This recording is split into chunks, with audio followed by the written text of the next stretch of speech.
ওযুর সময় মেয়েদের মাথায় কাপড় থাকতে হবে কিনা, মেয়েরা নামাজে গুনগুন করে সূরা পড়লে তাতে কি গুনাহ হওয়ার সম্ভাবনা আছে? মেয়েদের ওয়াজ করা কি জায়েজ? ইদ্যত পালন ব্যতীত বিবাহ পড়ালে তার কি গুনাহ হবে? একটি মেয়ের যদি দুটি বিয়ে হয় তাহলে জান্নাতে কোন স্বামীকে পাবে? প্রেগনেন্ট মহিলাদের কি বালিশের উপরে সেজদা দেওয়া জায়েজ হবে? অনেকে যত্রতত্র থুতু ফেলেন, এটা কি অপরাধের মধ্যে পড়ে? মাছ বা পাখি জাতীয় আকৃতির পিঠা তৈরি করা যাবে কিনা? যদি কোনো মহিলা মারা যান তাহলে কি মসজিদের মাইক দিয়ে বলা যায়? টিকটিকি মারলে সব হবে, এটা কতটুকু সত্যি? ফরজ নামাজের ইমামের সাথে মুসল্লির তাকবীর বলা কি আবশ্যক? স্ত্রীকে বলা সত্ত্বেও বারবার গীবতে লিপ্ত হয়, করণীয় কি? পোস্ট অফিসে টাকা রেখে লভ্যাংশ নেওয়া যাবে কি না? মসজিদের সামনে দেয়ালে কাবার ছবি, মদিনার ছবি সম্বলিত টাইলস লাগানো যাবে কিনা? হলুদ রঙের পায়জামা পরে কি নামাজ পড়া যাবে? পায়ে হাত রেখে সালাম করা সম্পর্কে বলবেন। কোরআনে ৩-৪ আলিফ টান না দিলে কি গুনাহ হবে? জুতা পরে জিকির করা যাবে কিনা? ধূমপানকারীর পিছনে দাঁড়িয়ে নামাজ পড়া যাবে? যেই ইমাম ২ সিজদার মাঝে কিছু সময় শান্তভাবে বসে না, তার পেছনে কি নামাজ পড়া যাবে? 4 রাকাত সুন্নাত নামাজের তৃতীয় রাকাত ও চতুর্থ রাকাতে সূরা ফাতিহার পর অন্য সূরা বা আয়াত পড়তে হবে। মসজিদ থেকে বাচ্চাদের বের করে দেওয়ার ব্যাপারে কিছু বলবেন কি? তামাক পাতা চাষ করা কি জায়েজ হবে? পুরুষের দায়ের ভিতরে কি ওযুর পানি গেলে না গেলে ওযু হবে? মৃত ব্যক্তিকে মরহুম বা মরহুমা বলা যাবে কিনা? জুমার নামাজে দ্বিতীয় জামাত করতে পারবে কিনা? আমার পছন্দ কিন্তু আমার মায়ের পছন্দ না, এমন মেয়েকে বিয়ে করা যাবে কিনা? কাফি মুরাদ জানতে চেয়েছেন, রাস্তায় হাঁটতে হাঁটতে বা চলার সময় জিকিররত অবস্থায় জিকির থামিয়ে সালাম দেওয়া যাবে কি না? অসুবিধা নেই, দেওয়া যাবে, কারণ জিকিরের মাঝে যদি সালাম দেওয়া হয়, সালাম দেওয়ার পর বাকি জিকির আপনি কন্টিনিউ করবেন। এমন না এটা সালাতের মতো না যে আমি মাঝখানে অন্য কিছু করতে পারবো না। অতএব জিকির থামিয়ে সালাম দেয়া বা নেওয়া যেতে পারে, কোনো অসুবিধা নেই। সালমান সাদি জানতেছেন, মৃত ব্যক্তিকে মরহুম বা মরহুমা বলা যাবে কিনা? এটা নিয়ে আমাদের সমাজে বাড়াবাড়ি আছে। মারহুম শব্দের অর্থ যার প্রতি রহম করা হয়েছে, এটি হলো জাস্ট সুধারণা বা দোয়ামূলকও হতে পারে রূপক অর্থে, যে তার প্রতি সুধারণা করা হোক। তো এই জন্য মারহুম বললে কোনো অসুবিধা নেই। শেখ আব্দুল আজিজ বিন আব্দুল্লাহ বিন বাজ রাহিমাহুল্লাহ, সৌদি আরবের সাবেক গ্র্যান্ড মুফতি, তিনি তাকে এই বিষয়ে একটা প্রশ্ন করা হলো, তিনি বলেছেন যে এতে অসুবিধা নেই। যদি এই অর্থে কেউ বলেন যে তার প্রতি রহম করা হয়েছে, আমি জানি তিনি আল্লাহর রহমপ্রাপ্ত হয়ে গেছেন, তাহলে তো সেটি গর্হিত, কারণ আমরা জানি না আল্লাহ তাআলা কার প্রতি কী আচরণ করেছেন না করেছেন, এটি গায়েবের বিষয়। আমরা সেরকম ফায়সালামূলক অর্থে মারহুম বলতে পারবো না, কিন্তু আপনার এছাড়া সাধারণ অর্থে আপনি মারহুম বলতে পারেন, অর্থাৎ দোয়ামূলক অথবা সুধারণামূলক, শুধুমাত্র কোনো ফয়সালামূলক নয়, এরকম অর্থে আপনি বলতে পারেন। অতএব এটি বললে গুনাহ হবে না। আমাদের দেশে বিশেষ করে মারহুম বলা হয় যে এটা কেউই এই অর্থে বলে না যে তার প্রতি রহম করা হয়ে গেছে, সে জান্নাতে চলে গেছে, আমি জানি, এই বিশ্বাস থেকে তার প্রতি আমি তাকে মারহুম বললাম, এরকম মিনিং নিয়ে কেউ আসলে বলে না। যেহেতু উদ্দেশ্যটাই মেন, তিনি কি উদ্দেশ্যে মারহুম বলছেন সেটা হলো মুখ্য বিধায়, এরকম বললে কোনো গুনাহ হবে এমনটি নয়। আলামিন বিন সিদ্দিক জানতেছেন, জুমার নামাজে দ্বিতীয় জামাত করতে পারবে কিনা? না, জুমার মসজিদে দ্বিতীয় জামাত কেন করবেন? জুমার জামাত একটাই হবে, যারা মিস করবে তারা পরবর্তীতে জোহর নামাজ পড়বে। মাহিরা জান্নাত আইরা জানতে চেয়েছেন, ওযুর সময় হ্যাঁ, যদি কোনো কারণে এমন একটা জায়গায় আছেন যেখানে দ্বিতীয় জামাত করা ছাড়া কোনো বিকল্প নাই, কোনো জায়গা নেই, তাহলে সেক্ষেত্রে দ্বিতীয় জামাত আপনি করতে পারেন। এমনি মনিরুল ইসলাম জানতে চেয়েছেন, আমার পছন্দ কিন্তু আমার মায়ের পছন্দ না, এমন মেয়েকে বিয়ে করা যাবে কিনা? আপনার মা যদি শরিয়াই কোনো কারণে, ইসলামিক কোনো কারণে মেয়েকে অপছন্দ করে, তাহলে সেক্ষেত্রে তার সেই অপছন্দ করাটাকে আমলে নেওয়া আপনার উচিত। আর যদি এরকম না হয়, নিছকই তার জাস্ট ভালো লাগে না, এরকম একটি বিষয়, শরীয়ত গ্রাহ্য কোনো ওজন নাই, তাহলে সেক্ষেত্রে তার সেই ভালো লাগা না লাগা মূল্য আপনি দিবেন না, বরং তাকে বোঝানোর চেষ্টা করবেন। মূল্য দেবেন না বলতে আপনি তাকে বোঝানোর চেষ্টা করবেন যে জাগতিক কারণে আপনি তাকে অপছন্দ করছেন আর আমি তাকে দ্বীনি কারণে পছন্দ করছি। এ বিষয়ে এক্ষেত্রে তার আনুগত্য করতে হবে আপনার জন্য, এমন কোনো বাধ্যবাধকতা নেই। এরপরে শারমিন আখতার জানতে চেয়েছেন, জুতা পরে জিকির করা যাবে কিনা? কোনো অসুবিধা নয়, জুতা পরে অবস্থা জিকির করতে কোনো নিষেধ নেই। সাইদ রানু ইসলাম জানতে চেয়েছেন, পুরুষের দাড়ির ভিতরে কি ওযুর পানি গেলে না গেলে ওযু হবে? দাড়ি দেখতে হবে ঘন নাকি পাতলা। যদি পাতলা হয় তাহলে সেক্ষেত্রে তার গোড়া পর্যন্ত পানি পৌঁছাতে হবে, যদি ঘন হয় তাহলে সেক্ষেত্রে আপনার বাহ্যিক অংশে বা যতটুকু সম্ভব ততটুকু পানি পৌঁছালে চলবে। এমডি শাহিন জানতে চেয়েছেন, মসজিদের সামনে দেয়ালে কাবার ছবি, মদিনার ছবি সম্বলিত টাইলস লাগানো যাবে কিনা? মসজিদের একেবারে সামনে এমন জায়গাতে এটি লাগানো উচিত নয় যে জায়গাতে মুসল্লিদের সালাতে তাদের দৃষ্টি চলে যায় এবং তার ফলে তাদের মনসংযোগে ব্যাঘাত সৃষ্টি হয়, এরকমভাবে লাগানো উচিত নয়। এমনি সবদ্রের অংশ হিসেবে এটি লাগানো যেতে পারে। বিশেষ করে অনেকেই মনে করেন যে আমরা মসজিদের কেবলার দিকে আমরা যখন সালাত আদায় হবে তখন কাবার দিকে আমরা ফিরে সালাত আদায় করছি, তাহলে কাবার যদি একটা ছবি থাকে তাহলে কেমন যেন কাবাকে সামনে আমি রেখে সালাত আদায় করি সেরকম মনে হবে। এরকম মানসিকতা থেকে এটা করলে এটা ভুল হবে, কারণ সালাতের মধ্যে আমাদের নজর থাকবে সিজদার এরিয়াতে, সামনে নয়। অতএব আমরা কাবা দেখে সালাত আদায় করলে বরং সেটি আমাদের ত্রুটিপূর্ণ সালাত হবে। এই দৃষ্টিকোণ থেকে এটি করা যাবে না। যথাসম্ভব এটিকে অ্যাভয়েড করাটাই আমরা ভালো মনে করি। এমনি সৌন্দর্যের জন্য করলে মসজিদের বাইরের অংশে লাগাতে পারেন বা অন্য কোনো অংশে লাগাতে পারেন যেখানে মুসল্লিদের নজর পড়বে না। এবার নূর আলম জানতে চেয়েছেন, তামাক পাতা চাষ করা কি জায়েজ হবে? তামাক পাতা চাষ করা জায়েজ হবে না, যেটা খাওয়া বা পান করা নিষিদ্ধ, যেটা মানুষের মধ্যে নেশার উদ্রেক করে, যে বিষয়টা মূলগতভাবে নেশা জাতীয় দ্রব্য, এছাড়া এটার অন্য কোনো ব্যবহার নাই বললেই চলে।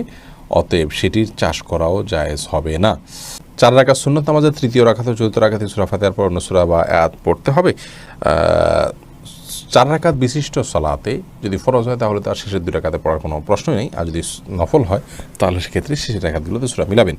নাহিদ সালাউদ্দিন জানতে চেয়েছেন, যেই ইমাম 2 সিজদার মাঝে কিছু সময় শান্তভাবে বসে না, তার পেছনে কি নামাজ পড়া যাবে?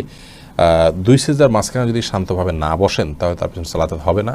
কারণ হলো তিনি সালাতের একটা ওয়াজিব তরক করেছেন, কোনো কোনো ইমামের মধ্যে সেটি ফরজ, কাছাকাছি দুইটাই আবশ্যক একটা জিনিস তরক করেছেন।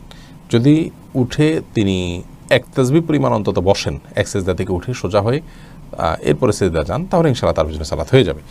পারভেজ মডেল জানতেছেন, ধূমপানকারীর পিছনে দাঁড়িয়ে নামাজ পড়া যাবে? যিনি প্রকাশ্যে ধূমপান করেন তিনি ফাসিক, অপরাধী, তার পেছনে সালাত আদায় করা উচিত নয়। যদি অন্য কোনো বিকল্প ইমাম না থাকে তাহলে জামাত তরক হয়ে যাবে তার পেছনে নামাজ না পড়লে, এরকম হলে তাহলে তার পেছনে নামাজ পড়বেন। কিন্তু যারা ইমাম নিয়োগ দিবেন তাদের জন্য এরকম ব্যক্তিকে ইমাম নিয়োগ দেওয়া জায়েজ নাই। এরকম ইমাম পরিবর্তন করে সেখানে বাহ্যিকভাবে বা প্রকাশ্যে অপরাধ করেন এরকম ইমামকে নিয়োগ দিবেন না, বরং একজন ভালো মানুষকে নিয়োগ দেওয়ার চেষ্টা করবেন। যদিও গোপনে বা লোকচক্ষুর আড়ালে আমাদের সবারই কোনো না কোনো অপরাধ হয়, কিন্তু প্রকাশ্য অপরাধকারী ব্যক্তিকে ইমাম হিসাবে নিয়োগ দেওয়া যাবে না। এতে একজন ইমামের প্রতি মানুষের অশ্রদ্ধা আসে, যার কাছ থেকে দেখে শিখবে, যাকে অনুসরণ করবে, লোকটা যদি দেখতেই দৃশ্যতই তার প্রতি অভক্তি আসা মতো কোনো কাজ থাকে তো সেটি ইমামের যে পদ সেটির সাথে যায় না।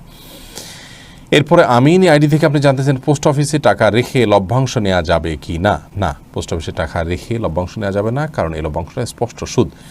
এমনি সাগর হোসেন জানতে চেয়েছেন, মসজিদ থেকে বাচ্চাদের বের করে দেওয়ার ব্যাপারে কিছু বলবেন কি? মসজিদ থেকে বাচ্চাদেরকে, বিশেষ করে যে সমস্ত বাচ্চারা 6-7 বছর, 8 বছর, 9 বছর বয়স হয়েছে, তারা দুষ্টামি করলেও তাদেরকে বের করে দেওয়া উচিত নয়। তাদের দুষ্টামিকে ধৈর্য ধারণ করা, সহ্য করাই হলো ইসলামের শিক্ষা। নবী করিম সাল্লাল্লাহু আলাইহি সাল্লামের সালাতে যাওয়ার পরে তার নাতি হাসান হোসেন রাদিয়াল্লাহু তাআলা আনহুমা তার কাঁধে পিঠে উঠে চড়ে বসতেন, এবং অন্যান্য সাহাবীদের বাচ্চারাও মসজিদে তাদেরকে নিয়ে আসতেন, এবং বাচ্চারা দুষ্টামি করবে, এই বিষয়গুলোকে সহনশীলতার সাথে দেখা উচিত। তবে বাচ্চা যদি একেবারে ছোট হয়, যেমন 3-4 বছরের বয়স, 5 বছর বয়স, যে সালাতের কিছুই বোঝে না, তাকে মসজিদে নিয়ে আসা উচিত নয়, কারণ তাতে তার তো কোনো উপকারিতা নাই, অন্যদের ক্ষতির দিক আছে। সে বিষয়টি মাথা রাখা উচিত। তবে যদি কারোর এমন হয় যে বাচ্চা নিয়ে আসা ছাড়া কোনো উপায় নাই, তাহলে সেক্ষেত্রে যথাসাধ্য বাচ্চা যেন অন্যদের ডিস্টার্ব না করে সে বিষয়টি খেয়াল করা উচিত। মিরাজ মালিক আপনি জানতে চেয়েছেন, স্ত্রীকে বলা সত্ত্বেও বারবার গীবতে লিপ্ত হয়, করণীয় কি? করণীয় একই, তাকে বোঝাবেন, আলটিমেটাম দিবেন, প্রয়োজনে সে গীবত করলে শুনবেন না, সরে যাবেন, এবং তাকে যতটুকু সম্ভব আপনার অভিমানের মাধ্যমে অন্যায় কাজ থেকে বিরত রাখার চেষ্টা করবেন, এবং এর পাশাপাশি নসিহা, সুন্দর আচরণ, দোয়া আল্লাহর কাছে, এগুলোকে অব্যাহত রাখবেন। গীবতের ভয়াবহতা সম্পর্কে তাকে বোঝাবেন, আলোচনা শোনাবেন, আর্টিকেল পড়াবেন, এবং নেককারদের সাথে তার সান্নিধ্য যেন হয় সে বিষয়টি খেয়াল করবেন। এমনি সোহাগ ভূঁইয়া জানতে চেয়েছেন, যদি কোনো মহিলা মারা যান তাহলে কি মসজিদের মাইক দিয়ে বলা যায়?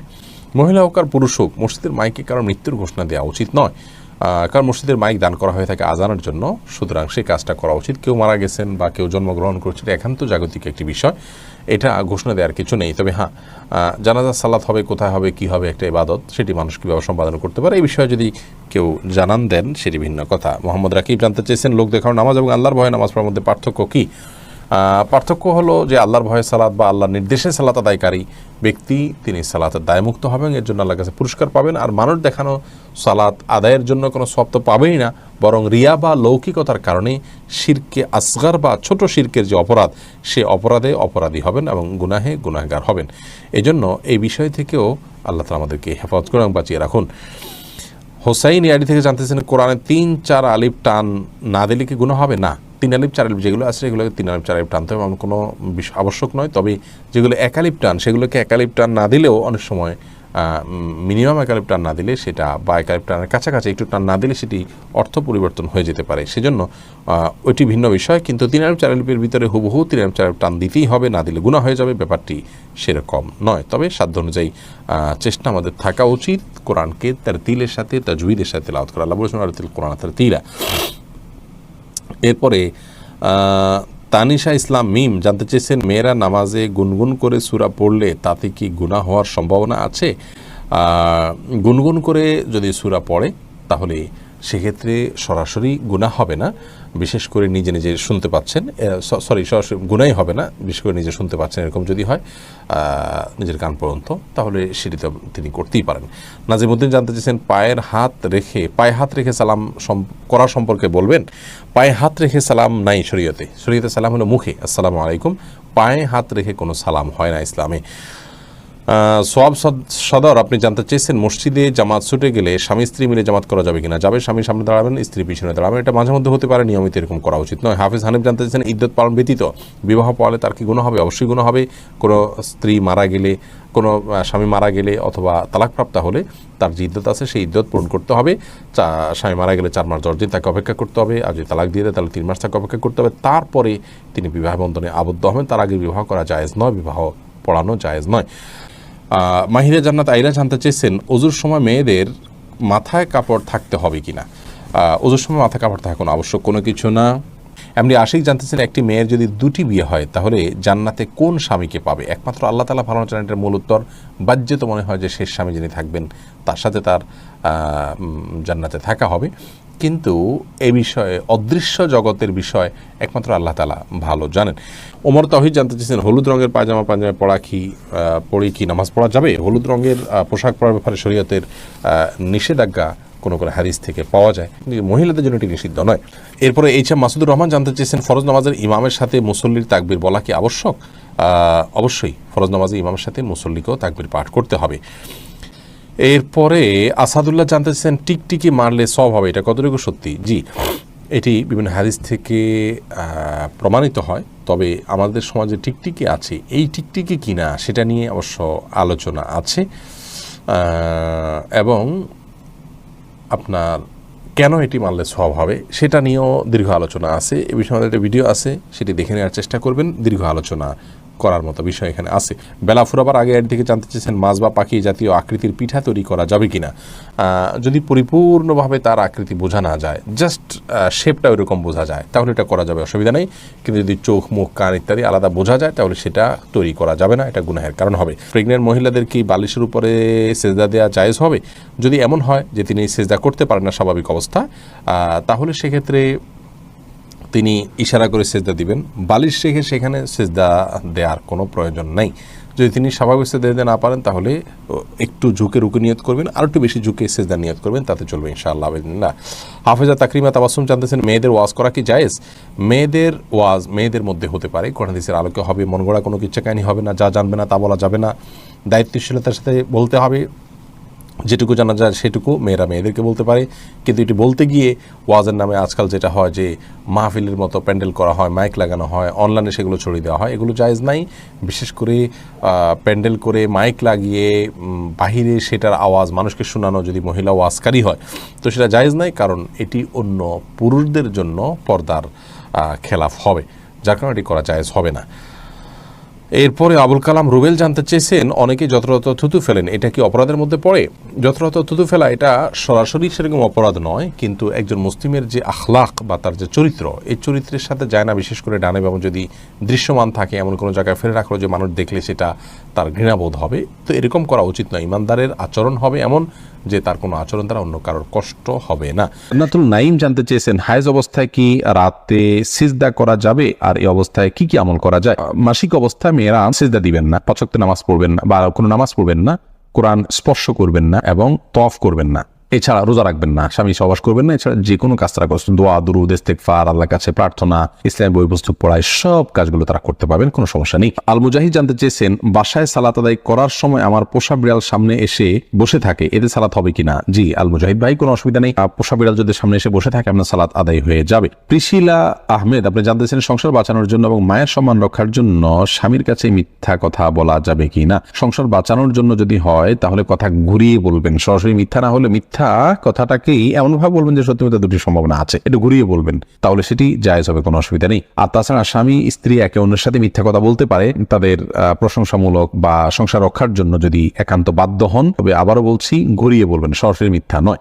আব্দুল মান্নান জানতে চেয়েছেন, আমি বাইরে থাকি, আমি যদি আমার বইয়ের গোপন ছবি মোবাইলে রেখে পরে দেখি আমার কি গুনাহ হবে? না ভাই, আপনার স্ত্রীর একান্তের বা আপনার একান্ত মুহূর্তের ছবি বা যে কোনো ধরনের ছবি ভিডিও আপনার কাছে থাকলে সেটা আপনি দেখতে পারেন গোপনে, কোনো অসুবিধা নেই, এতে আপনার কোনো গুনাহ হবে না। তবে মনে রাখতে হবে যে এতে তার প্রাইভেসি যাতে লঙ্ঘন না হয়, অর্থাৎ অন্য কারোর নাগালে যেন এটি চলে না যায়, সেজন্য প্রোফাইল লক দিয়ে বা বিভিন্নভাবে সেটিকে আপনার নিরাপদে সংরক্ষণ করতে হবে, আপনি দেখতে পারেন, কোনো অসুবিধা নেই। এরপরে এমডি আমিরুল ইসলাম জানতে চেয়েছেন, কাজী ছাড়া দুজন যদি কালিমা পড়ে বিয়ে করে বিবাহ হবে কিনা? দুজন যদি একজন প্রস্তাব করেন আর একজন প্রস্তাব গ্রহণ করেন এবং দুজন সাক্ষী উপস্থিত থাকে, মহানা নির্ধারণ করা থাকে, অভিভাবকদের সম্মতি থাকেই, কোনো অসুবিধা নেই, বিয়ে হয়ে যাবে। যদিও ছেলেদের, প্রাপ্তবয়স্ক ছেলের জন্য অভিভাবকের সম্মতি কারোর মধ্যে শর্ত নয়, প্রাপ্তবয়স্ক মেয়েদের ব্যাপারে অভিভাবকের সম্মতিকে শর্ত করেছেন অনেক উলামায়ে কেরাম, যদিও ইমাম আবু হানিফার মাযহাব অনুযায়ী সেই শর্ত নয়। তো বিবাহের মৌলিক শর্ত হলো তাদের উভয়ের প্রস্তাব এবং সম্মতি, দুজন সাক্ষী শুনবেন, পুরুষ সাক্ষী শুনবেন এবং মহানা নির্ধারণ করবে, সেগুলো থাকলে বিয়ে হয়ে যাবে। কাজী এটা বিয়ের জন্য আবশ্যক নয়, কাজী ছাড়াও বিয়ে হতে পারে। আব্দুল্লাহ আল মামুন জানতে চেয়েছেন, অন্তরে কুচিন্তা আসে এবং আমলের ইয়া আসে, আমাকে পরামর্শ দেন প্লিজ। কুচিন্তা এবং খারাপ চিন্তা ভাবনা এগুলো দূর করার জন্য বেশ কয়েকটি ভিডিও আমাদের আছে, সেগুলো দেখে নেবেন ইনশাআল্লাহ। আপনি বাজে কোনো চিন্তা আসলে বাম দিকে থুতু ফেলে 3 বার আমানতু বিল্লাহি ওয়া রাসূলিহি এটা পড়বেন, সেই সাথে আল্লাহ তাআলার কাছে দোয়া করবেন, পানাহ চাইবেন, আল্লাহুম্মা জাআল ওয়াসাওয়িসা কলবি খাশিয়াতাক, আল্লাহ আমার অন্তরের কুমন্ত্রণাগুলোকে আপনার ভয় দিয়ে আপনি পরিবর্তন করে দিন, এভাবে আল্লাহর কাছে দোয়া করতে পারেন, নিজের ভাষায় আপনি বলতে পারেন। সেই সাথে আপনার আল্লাহকে নিয়ে যদি বাজে চিন্তা আসে তার জন্য আলাদা কিছু পরামর্শ আছে, আমাদের ভিডিও দেখে নেবেন। ইয়া আসলে সমস্ত আমলকে লুকিয়ে করার চেষ্টা করবেন, এই প্রবণতা আপনার মধ্যে থাকলে এবং এই কসরত আপনি কিছুদিন করলে ইনশাআল্লাহ রিয়া দূর হয়ে যাবে। রেবা তরফদার আপনি জানতে চেয়েছেন, কুড়িয়ে পাওয়া নবজাতক শিশু নিজ সন্তানের মতো প্রতিপালনের ক্ষেত্রে তার পিতামাতার নাম কি নিজেদেরটাই ব্যবহার করতে পারবো, নইলে তার স্কুলে ভর্তি আইডি বিভিন্ন ক্ষেত্রে সমস্যা দেখা দিবে, সমাজে সে তো প্রতিটি ক্ষেত্রে হেয় প্রতিপন্ন হবে, খুবই চিন্তা আছে, আশা করি সঠিক নির্দেশনা পাবো। বোন রাবেয়া, যদি কুড়িয়ে পাওয়া হয় এবং তার বাবা মাকে কোনোভাবেই খুঁজে বের করা না হয়, আজকাল ডিএনএ বিভিন্নভাবে হয়তো খুঁজে পাওয়ার স্কোপ থাকতে পারে, যদি থাকে তাহলে সে চেষ্টা করতে হবে। যদি কোনোভাবে তার বাবা মা খুঁজে পাওয়া না যায় তাহলে সেক্ষেত্রে আপনার ওই শিশুকে যারা লালন পালন করছেন তার জীবনের তার লাইফ যাতে সহজভাবে চলতে পারে সেটার সুবিধার্থে তাদের বাবা ঘরে তাদের নাম তারা উল্লেখ করতে পারেন, অসুবিধা নেই। লালন পালনকারী ব্যক্তিকে বাবা মার ঘরে নাম উল্লেখ করলেও প্রকৃত ঘটনাকে তারা লুকানোর চেষ্টা করবেন না, সেটি যেন সবাই জানে, সন্তান জানে যে তার বাবা মা ভিন্ন কেউ, বাকি তার সুবিধার দিকে লক্ষ্য করে রূপক অর্থে নিজেদেরকে বাবা মা হিসেবে পেশ করতে পারেন। অথবা আপনি নামাজ আছেন বুঝতে না পারে, এরকম যদি হয় তাহলে এটাকে আমলে কাসির বলা হয়, এরকম আমলে কাসিরগুলো নামাজ হবে না। আর যদি হাইয়া আছে নামাজের। আলামিন হোসেন জানতে চেয়েছেন, গর্ভের বাচ্চা নষ্ট হলে কতদিন পর নামাজ পড়া যাবে? গর্ভের বাচ্চা যদি নষ্ট হয়ে যায় এবং রক্ত ব্লিডিং হতে থাকে, নেফাস হতে থাকে যেটাকে বলা হয়, সেটা হলে সর্বোচ্চ 40 দিন পর্যন্ত তিনি নামাজ থেকে বিরত থাকবেন, তারপর নামাজ পড়তে হবে ব্লিডিং থাকলেও। আর যদি ব্লিডিংটা তার আগে বন্ধ হয়ে যায় 20-25 দিন 30 দিনের মাথায়, তাহলে যখন বন্ধ হবে তখন দেখবেন নামাজ শুরু করবেন। এরপরে এমডি নূর আলম জিকু আপনি জানতে চেয়েছেন, মেয়েরা ফর্সা হওয়ার জন্য কোনো ক্রিম নিতে পারবে কি না? নিজের সৌন্দর্যকে নিজের প্রকৃত রঙকে লুকানোর জন্য যদি এরকম কোনো ক্রিম ব্যবহার করে বিয়ের সুবিধার জন্য, যাতে মানুষ ফর্সা দেখে বিয়ে করে, পরবর্তী দেখবে যে পুরো শরীর কালো, এরকম করলে প্রতারণা হবে, সেজন্য এটা নাজায়েজ হবে, হারাম হবে। আর এমনিতে নিজের রূপচর্চার অংশ হিসাবে যদি তিনি করেন, এখানে কাউকে প্রতারণা করার কোনো স্কোপই নেই, ধরুন বিয়ে হয়ে গেছে কথার কথা, অথবা বিয়ের এখনো আলোচনাই নেই, তো এই জায়গা থেকে জাস্ট নিজেকে সুন্দর হিসাবে প্রকাশ করার জন্য করছেন, তাহলে সে এটা করতে পারেন। আর যদি এখানে ব্যাপক পরিবর্তন হয়, অর্থাৎ গোটার রংটাই টোটাল চেঞ্জ হয়ে যায়, তাহলে সেটা জায়েজ নাই, কারণ লা তাবদিলা লিখালকিল্লাহ, আল্লাহর সৃষ্টিতে পরিবর্তন করা জায়েজ নাই। আলেয়া খানম জানতে চেয়েছেন, বিছানা জায়নামাজ বিছিয়ে নামাজ পড়া যাবে কিনা? বিছানা জায়নামাজ বিছিয়ে নামাজ পড়া যাবে, কোনো অসুবিধা নেই।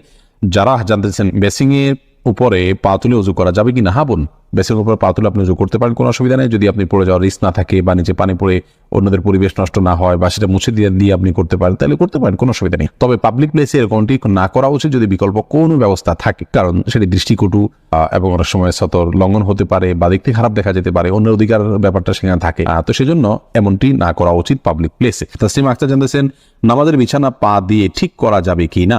নামাজের বিছানা পা দিয়ে ঠিক করতে কোনো অসুবিধা নেই।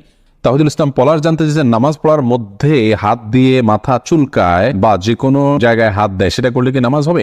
হালকা যদি চুলকায় নামাজ হয়ে যাবে, কোনো অসুবিধা নেই, বা হালকা একটু হাত দিলে সমস্যা নেই। কিন্তু এত বেশি চুলকালো, ধরুন 2 হাত ছেড়ে দিয়ে আপনি খুব আরামসে এমনভাবে চুলকালেন যে একজন সাধারণ মানুষ বাহির থেকে আপনাকে দেখে আপনি কি নামাজে আছেন কিনা সেটা নিয়ে তার সন্দেহ হয়। রূপ আছে, আপনি সেই রকম ইয়ের মধ্যেই আছেন, নামাজের অবস্থার মধ্যেই আপনি আছেন, বোঝা যায় যে আপনি নামাজে আছেন। সে অবস্থা বজায় রেখে ধরুন হাতে একটা বাধা আছে, আরেকটা দিয়ে হালকা একটু চুলকালেন, মানুষ দেখলে বুঝতে পারতেছে যে আপনি নামাজে আছেন, আপনার ভাবভঙ্গি বাধাটা বোঝা যাচ্ছে। এরকম যদি হয় তাহলে এইটুকু চুলকালে কোনো অসুবিধা হবে না, জায়েজ হবে। এবারে মানসুর আলী জানতে চেয়েছেন দেনমোহর আদায় করার আগে স্ত্রী মারা গেলে দেনমোহর কিভাবে আদায় করুন? দেনমোহর করার আগেই যদি স্ত্রী মারা যান, আল্লাহ মাফ করুন, তাহলে এটা তো স্ত্রীর পাওনা ছিল।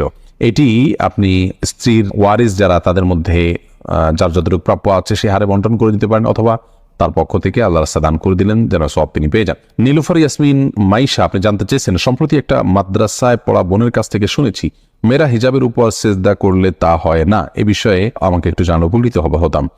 বোন, এটি ভুল কথা। যদি কেউ বলে থাকেন যে হিজাবের উপর সেজদা করলে সেজদা হবে না, কপালের উপরে হিজাব থাকলে সেখানে সেজদা করলে সেজদা আদায় হবে, কোনো অসুবিধা নেই। কোথাও নিষেধ নেই করা দিয়েছে যে কপালের উপরে কাপড় থাকলে সেজদা হবে না। তবে মুখমণ্ডল ঢেকে সেজদা করা উচিত নয়। সাধারণ অবস্থায় যেখানে অন্য কোনো পরপুরুষ নেই সেখানে আপনি মুখমণ্ডল না ঢেকে ওটা খুলে সেজদা করতে হবে। হাদিসে স্পষ্টভাবে মুখমণ্ডল ঢেকে সিজদা করার পর নিষেধাজ্ঞা রয়েছে। সাইফুর রহমান সিয়াম জানতে চেয়েছেন পাকা চুল তোলা যাবে কি না? পাকা চুল আপনার একটা বা দুইটা হয়, সেটা তোলা উচিত নয়। কোনো কোনো হাদিসে সেটি নিষিদ্ধ রয়েছে। বিশেষ করে নিজের বয়স লুকানোর জন্য অনেকেই কাজটি করে থাকেন।